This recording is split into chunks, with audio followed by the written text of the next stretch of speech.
हरिवंश महाराज जी मैं पहले बुरी संगति में फंसा था। ड्रग्स, शराब, मांस मछली का सेवन करता था। डॉक्टर ने भी बोल दिया था कि 15 दिन ही जियोगे, इस हिसाब से चलोगे। आपका इतनी छोटी अवस्था में सब कुछ छोड़ दिया महाराज जी आपका सत्संग सुन के। और भाई धन्यवाद है। और पहली बात तो इतनी छोटी अवस्था में इतने बड़े ड्रग्स, शराब, ये सब ये चीजें, तो ये अवस्था तो पढ़ने लिखने की होती, खेलने कूदने की होती। इसमें इतने गंदे नशों में कैसे फंस जाए। कल परसों एक आजकल राजस्थान या उस साइड में कह रहे पूरे गांव में वो, हाँ कुछ ऐसा बता रहे थे, वो चिट्टा नशा पता नहीं ऐसे कुछ कह रहे थे। वो कह रहे वो पूरे गांव में बच्चे कह रहे 6 साल हो गए महाराज जी ऐसा ही बच्चा था और 6 साल से ले रहा और इतना तगड़ा वाला बन गया था कि मतलब वो बाहर ही नहीं आना चाह रहा। कह रहे उसी में मस्त, और पूरा गांव का गांव, और कह रहे पूरे गांव में और पूरे इलाके में ऐसा फैला हुआ है। बच्चों को थोड़ी से स्टार्ट होता है और इतने बड़े स्तर पे पहुंच जाते हैं कि वो ना घर के धान आदि बेच दिए। कह रहे मेरे आभूषण चुरा के ले गया, वो सारा बेच दिया। घर में खाने के लिए कुछ नहीं है, पिता है नहीं है इसके, और ये इस काम में लग गया। तो मतलब ऐसी नए बच्चे व्यसन में ज्यादा फंस रहे हैं। कह रहे पूरा गांव ही है। उससे पूछा तो कह रहा सारे दोस्त नहीं। हमारे जो नई पीढ़ी है वो थोड़ा गलत मार्ग में जा रही है।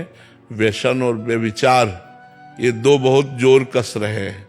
व्यभिचार में भी बहुत प्रवृत्त हो रहे हैं, विविध प्रकार से ब्रह्मचर्य नष्ट करना और व्यसन करना, नशा करना, इसमें ज्यादा नए बच्चे फंस रहे हैं। भगवान बचावे, कलयुग का बड़ा कुप्रभाव है, युग धर्म का भी प्रभाव है। अब जैसे इसका दोस्त कोई बनेगा मान लो, तो वो नशा सीखेगा, क्योंकि वो कहेगा थोड़ा सा आप देखिए, तो वो भी नशा सीखेगा। जब वो उसका दोस्त बनेगा तो वो भी नशा सिखाएगा। अब जैसे इसने छोड़ दिया तो ये 2-4 को छुड़वा सकता है, अपने साथियों को तो छुड़वा सकता है। पर बहुत अच्छा बच्चा किए जो नशा मुक्त हो गया, अब कभी दोबारा मत करना। हाँ ठीक, क्या जानना चाहते हो? बस कह रहे थे कि ये इसने बोला कि अगर मैं ठीक हो गया पूरी तरह, महाराज जी इस पे भी एक चक्कर है महाराज जी, उसका भी उसने छोड़ दिया, 15-20 दिन हो गए, बट कह रहे कि पहले भी 2-3 बार छोड़ चुका हूं। नहीं, 90 दिन तक कोई 90 दिन तक छोड़ा हुआ नहीं माना जाता। अगर आप 90 दिन क्रॉस नहीं करते तो छोड़ा हुआ नहीं माना जाएगा। आप 40 दिन बाद, 50 दिन बाद भी कर सकते हैं। 90 दिन तक आपको उस नशे से बिल्कुल दूर रहना है। किसी भी तरह से उस नशे का सेवन 90 दिन तक नहीं करना है। अगर आप 20-25 दिन, 30 दिन, 40 दिन के बाद फिर शुरू कर दिए तो उसका प्रभाव आपको फिर वहीं ले जाएगा और उससे बुरा गिरा देगा। दोबारा छोड़ने की हिम्मत नहीं रहेगी। तो 90 दिन तक तो टच नहीं करना चाहिए जो भी से छोड़े, 90 दिन तक। महाराज जी जब मतलब उसकी लत सी एकदम उफान मारती है तो उस समय क्या करें महाराज? राधा राधा राधा और चुपचाप सहन करो, तभी सहन करने से होगा, नहीं तो फिर मर जाओगे। ऐसे नशा है कि मार डालेंगे, सब अंग भंग कर देंगे, किडनी फेल हो जाएगी, लीवर फेल हो जाएंगे।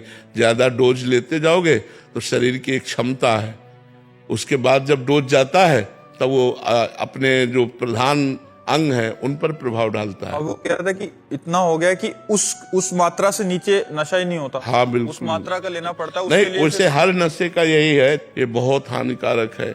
लोगों के खाने के लिए नहीं, लेकिन नशा करते हैं, परिवार को भूखा मार रहे हैं और नशा करते हैं। बहुत कमाने इसलिए जाता है कि उसकी पूर्ति कर सके। 1000 रुपया कमाया तो उसमें 1000 लगाना। हाँ लगा देते हैं, बिल्कुल।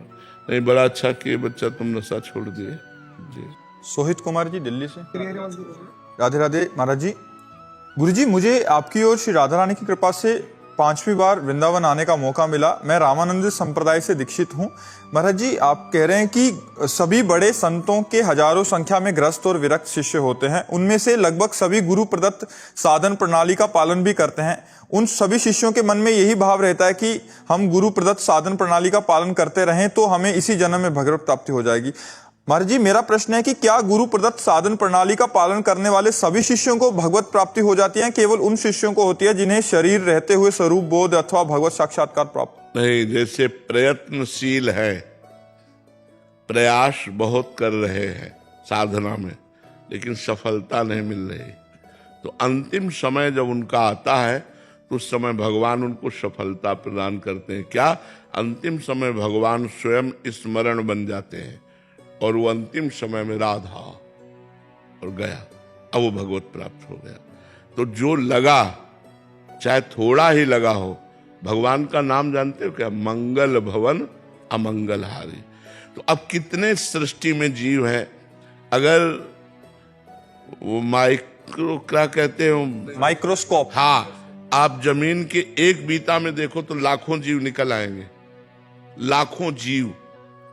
तो अगर हम लाखों का कल्याण हो रहा है तो कोई खास बात थोड़ी है, अनंत जीव है, अनंत जीवों में लाखों का कल्याण हो गया तो कौन सी बात है। अनंत ब्रह्मांड है, केवल इसी मृत्यु लोक में कल्याण होता है, अन्य लोकों में नहीं।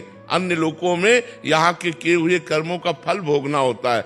जैसे तपस्या तो तप लोक, और बड़ी तपस्या जन लोक, और बड़ा भजन महर लोक, ब्रह्म लोक। लेकिन भगवान को जो प्राप्त हो गया वो आवागमन से मुक्त हो जाता है। तो जैसे हम लोग प्रयास कर रहे हैं, हमारे लोग कितने साधक प्रयास कर रहे हैं, न काम मिटा, न क्रोध मिटा, न लोभ मिटा, सब वही बातें भरी हैं। उनकी तो जय जय है जो जीते जी कामादि दोष रहितम कुर्मानुशम च, जिन्होंने कामादि दोषों का त्याग कर दिया। भगवान कहते हैं कामादिक मद दम्भ न जाके तात निरंतर बस में ताके। जो काम विजयी है, क्रोध विजयी है लोभ, लेकिन ये कहना बहुत सरल है। काम विजयी कहना बहुत सरल है, वो जाने मोरी छाती।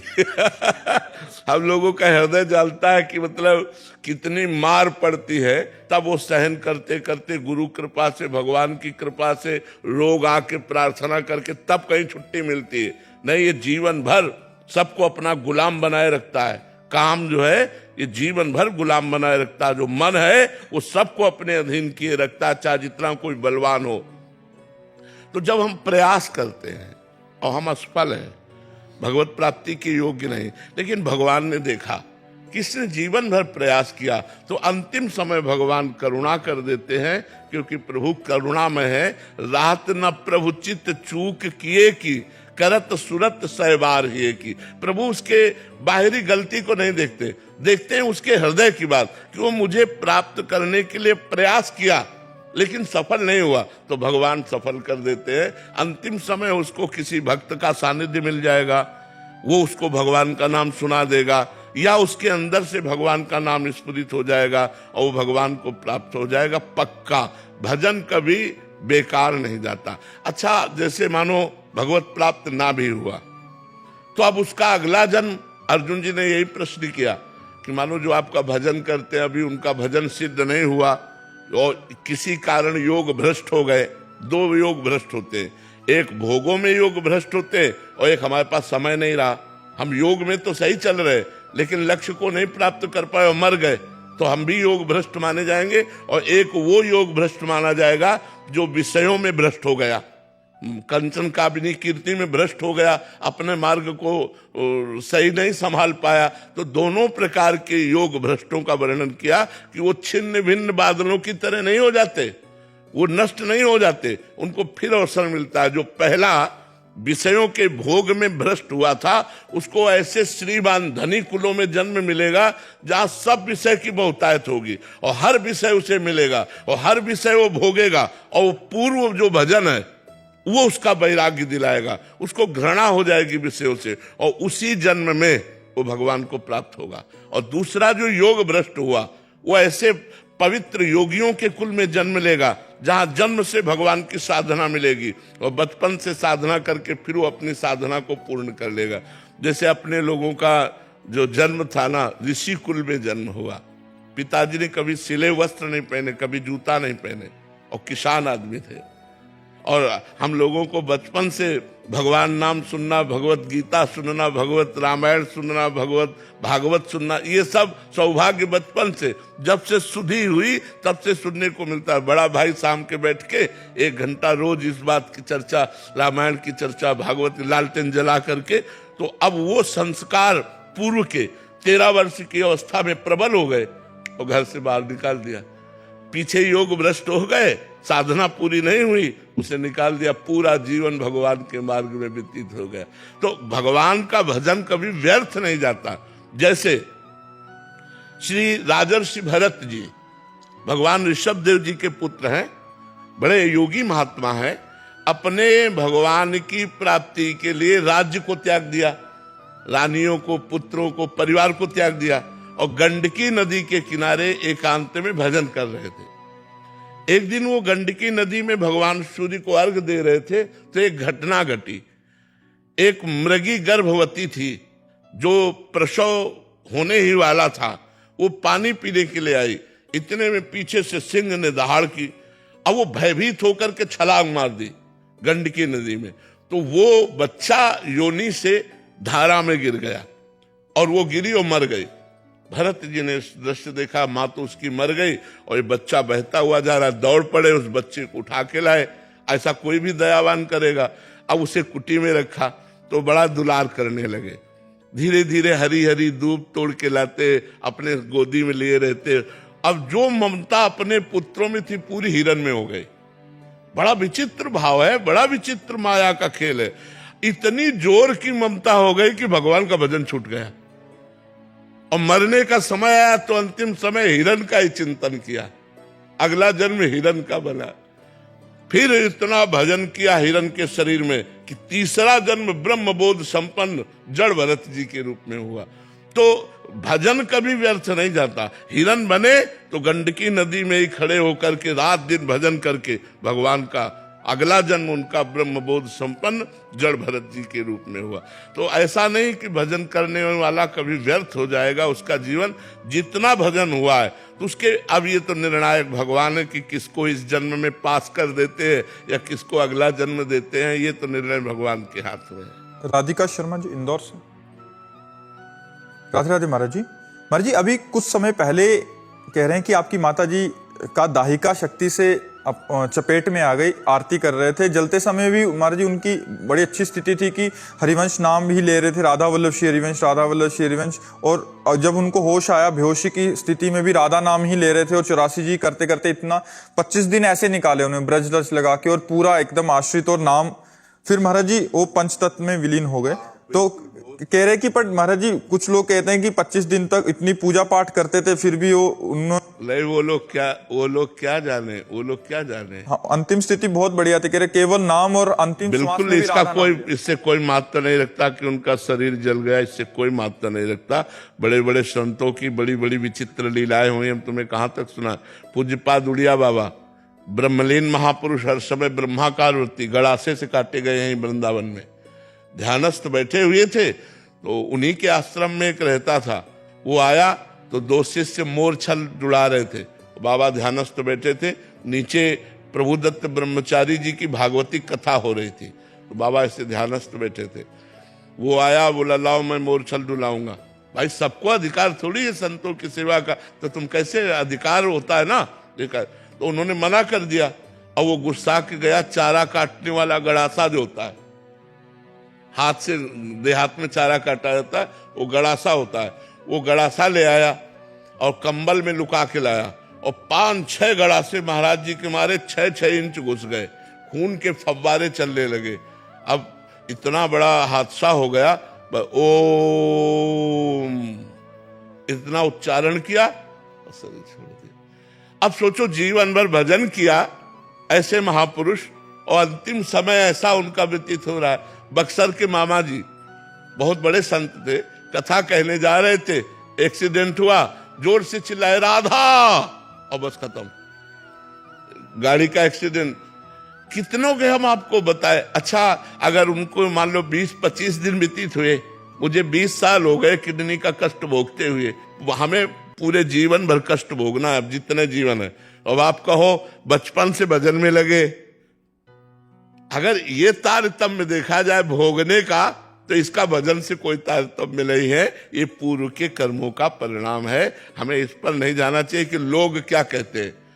मतलब कितने ऐसे पापी लोग हैं जिनको जुकाम नहीं होता है, यहाँ बचपन से बाबा जी किडनी खराब। तो अब ये चीजें थोड़ा भगवान की बात समझनी होगी कि हमारा अंतिम जन्म है। अब हमारे जितने भी पाप कर्म है संचित तो भस्म हो गए। अब जो प्रारब्ध रहा उसे हम भोग लेते हैं और क्रियमाण भगवान की शरण में जा रहा है, अब हम भगवान को प्राप्त हो जाएंगे।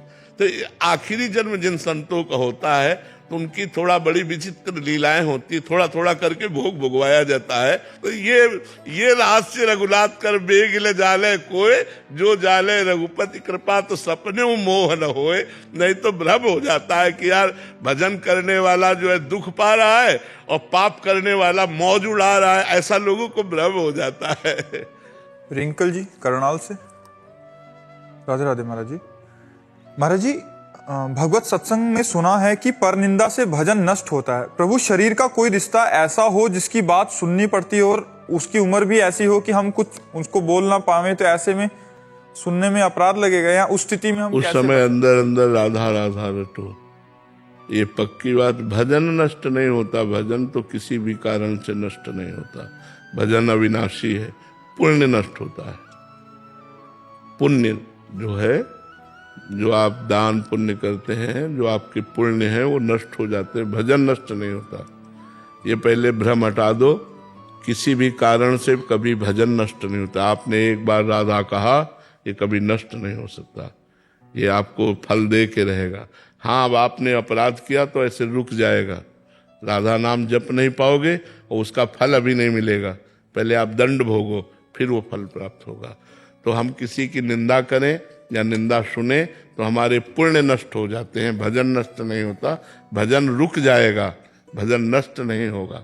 तो हमें ऐसी परिस्थिति में, जो मानो घर में है और अपने बुजुर्ग जन है या पति ही है या परिवार का सदस्य है और वो संतों की निंदा करता है या किसी की भी निंदा करता है, तो अंदर अंदर जलन महसूस होनी चाहिए। और राधा राधा राधा अगर ऐसा है तो फिर आपको पाप नहीं लगेगा। वैष्णवी जी।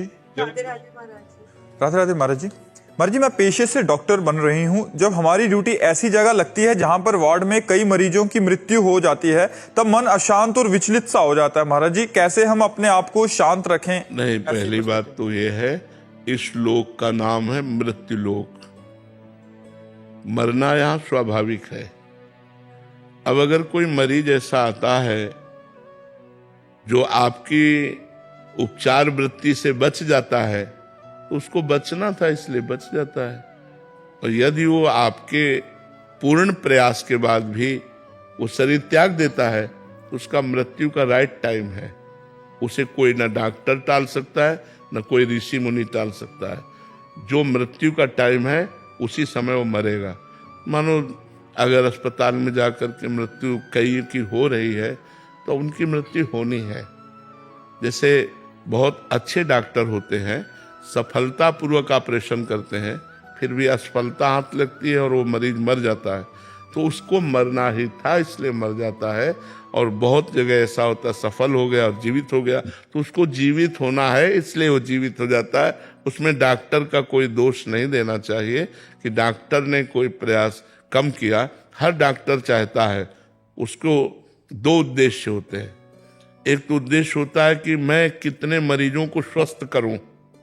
मेरी जो विज्ञान दृष्टि है, डॉक्टरी दृष्टि है, उसके द्वारा मैं कितनों को सफलतापूर्वक ऑपरेशन कर सकूं, कितनों को सुख पहुंचा सकूं। और एक होता है धन वृत्ति। तो जिनकी धन वृत्ति है उनसे चूक हो सकती है, उनसे चूक हो सकती है, क्योंकि वो मरीज के दर्द को महसूस नहीं कर रहा। वो केवल अपना व्यापार मानकर डॉक्टरी का धन ले रहे। लेकिन जिनको अपनी डॉक्टरी का प्रयोग करके दूसरों को सुख पहुंचाने का, वो कभी ऐसा नहीं कर सकते कि वो चूक कर दे। ऐसे डॉक्टरों से भी असफलता हो जाती है कि मृत्यु हो जाती है, तो उस समय मानना चाहिए कि इस व्यक्ति की मृत्यु ही निश्चित थी, उसी टाइम पे मृत्यु हो गई है। और जो लोग प्रमाद करते हैं डॉक्टरी में, फिर भगवान उनको क्षमा नहीं करते, क्योंकि आप डॉक्टर हो, मरीज आपको समर्पित है। अगर आप प्रमाद स्थिति करते हैं तो उस प्रमाद स्थिति में आपको दंड का भागी बनना पड़ेगा। जब समय आएगा तो ये कर्म आपको फिर दंड देगा, भोग। तो आप उसमें निश्चिंत रहिए, आप अपना प्रयास सफलतापूर्वक करती रहिए। और अगर मृत्यु हो जाती है तो वो तो मृत्यु होना ही है। इस लोक का नाम ही मृत्यु लोक है। तो हमें उसको बचाने की कोशिश करना है 100%। जब नहीं बचता है तो भगवान की विधान वृत्ति हो, विधान है इसलिए वो मर गए। इसलिए ज्यादा शोक करने की जरूरत नहीं, क्योंकि इस लोक का नाम ही मृत्यु लोक है।